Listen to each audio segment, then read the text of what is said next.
हमारा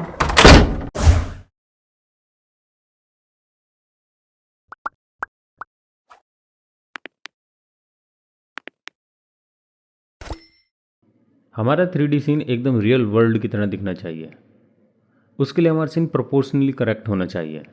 अगर हमारे सीन में कोई सेंटर टेबल है और वो किसी इंसान की कमर तक आ रही है तो वो रियल सीन नहीं लगेगा, क्योंकि रियल वर्ल्ड में ऐसा नहीं होता है। दुनिया भर में किसी भी चीज़ को नापने के लिए आमतौर पर दो तरह के मेजर यूज होते हैं, एक फुट और इंच, दूसरा मीटर और सेंटीमीटर। इस चैप्टर में हम 3D मैक्स के यूनिट सेटअप के बारे में बात करेंगे। पहले हम इस रूम में एक सेंटर टेबल के रेफरेंस के लिए एक बॉक्स बना लेते हैं।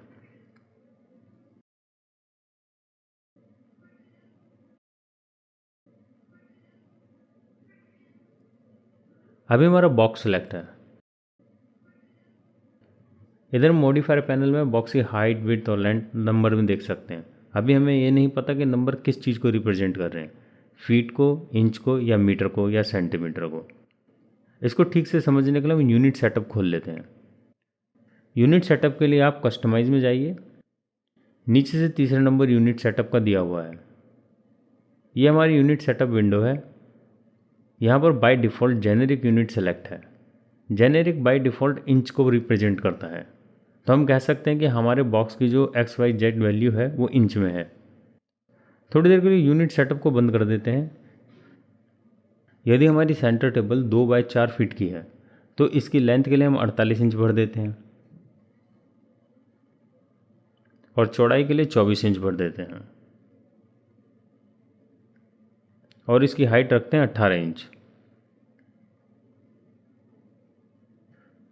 अब हमारी टेबल रूम के प्रोपोर्शन के हिसाब से एकदम ठीक लग रही है। एक बार यूनिट सेटअप में चलते हैं। अब मैं जेनेरिक यूनिट से US स्टैंडर्ड पर स्विच करता हूँ। पुल डाउन लिस्ट में यहाँ डेसिमल इंचेस को सिलेक्ट कर लेता हूँ। अब जैसे ही मैं नीचे ओके पर क्लिक करूँगा, साइड में बॉक्स के पैरामीटर में इंचेस शो होने लगेंगे। अब मैं ओके का बटन दबाने जा रहा हूँ। पहले यहाँ केवल नंबर शो हो रहे थे, अभी भी उतने ही नंबर दिखाई दे रहे हैं, वैल्यू चेंज नहीं हुई है, क्योंकि जेनेरिक यूनिट इंचेज में ही होती है। अब नंबर के साथ इंचेस का सिंबल भी दिखाई दे रहा है। चलिए एक बार फिर यूनिट सेटअप पर जाकर US स्टैंडर्ड को थोड़ा विस्तार से देखें। इस ड्रॉप डाउन मेन्यू में सेकंड लास्ट ऑप्शन है फीट फ्रैक्शन इंचेस का। इसमें हमारे पास ये सुविधा उपलब्ध है, अगर हम अपने कीबोर्ड से एक नंबर एंटर करें तो कंप्यूटर से 1 फीट समझे या 1 इंच। अगर यहाँ पर फीट को सिलेक्ट करते हैं तो एक नंबर को 3D मैक्स 1 फुट समझेगा, और अगर आपने यहाँ इंच को सिलेक्ट किया तो एक नंबर को 3D मैक्स 1 इंच समझेगा। मैं यहाँ पर इंचेस को सिलेक्ट करके ओके का बटन दबाने जा रहा हूँ।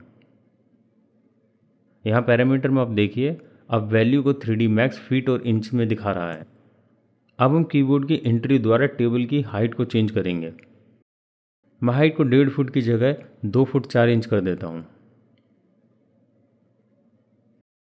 आपने देखा टेबल की हाइट बढ़ गई है। टेबल की हाइट वापस 1.5 फीट करने के लिए हम हाइट कमांड में केवल 18 टाइप करके एंटर का बटन हिट करेंगे। आपने देखा हमने 18 के साथ इंच टाइप नहीं किया था, मगर 3D मैक्स समझ गया कि यहाँ 18 का मतलब केवल 18 इंच है, क्योंकि हमने इंच को एक यूनिट माना था। चलिए एक बार फिर यूनिट सेटअप में चलते हैं। US स्टैंडर्ड की जगह मैट्रिक सिस्टम को सेलेक्ट कर लेते हैं। ड्रॉप डाउन मेन्यू में सेंटीमीटर को 1 यूनिट मान लेते हैं। ओके का बटन दबा देते हैं। आपने देखा यहाँ पुरानी सभी वैल्यू चेंज हो गई हैं, लेकिन ऑब्जेक्ट का साइज़ चेंज नहीं हुआ। आपको याद है हमारी टेबल की हाइट 1.5 फीट थी। इसका मतलब ये हुआ कि 1.5 फीट में 45.72 सेंटीमीटर होते हैं। इस चैप्टर में जो जानकारी दी गई है यूनिट सेटअप के बारे में 3D मैक्स में काम करने के लिए इतना पर्याप्त है।